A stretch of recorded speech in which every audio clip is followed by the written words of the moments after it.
ಧರ್ಮಸ್ಥಳ ಗ್ರಾಮಾಭಿವೃದ್ಧಿ ಯೋಜನೆ ವತಿಯಿಂದ ನವರಾತ್ರಿ ಅಂಗವಾಗಿ ಯೋಜನಾ ಕಚೇರಿಯಲ್ಲಿ ಶ್ರೀಲಕ್ಷ್ಮೀ ದೇವಿಯ ಸಾಮೂಹಿಕ ಪೂಜೆ.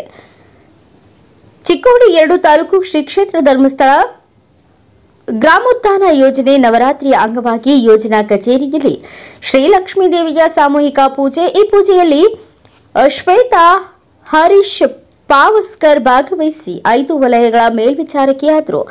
ಸೋಮೇಶ್ವರ ಕುಮಾರ್, ರಮೇಶ್, ಸಂತೋಷ್, ಮಹೇಶ್, ರವಿ ಮತ್ತು ಯೋಜನಾ ಕಚೇರಿ ಬರಹಗಾರ ಬಸವರಾಜು ಮತ್ತು ಸಹಾಯಕ ವ್ಯವಸ್ಥಾಪಕ ಅಕ್ಷಯ್ ಜಾಫರ್, ಕೃಷಿ ಮೇಲ್ವಿಚಾರಕಿ ಹಾಗೂ ಆಂತರಿಕ ಲೆಕ್ಕ ಪರಿಶೋಧಕಿ ಅನಿತಾ, ಕಚೇರಿ ನಿಲ್ದಾಣ ಮಂಜುನಾಥ್, ರೂಪಾ, ಸಚಿನ್, ಶಿವಾನಂದ, ಮುತ್ತಣ್ಣ ಭಾಗವಹಿಸಿದ್ರು.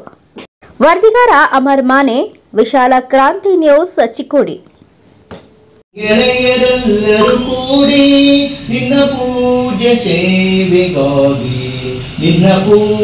ಸೇವೆಗಾಗಿ ಶ್ರೀ ಗೌರಿ ಕರುಣಿಸುವರವಾ.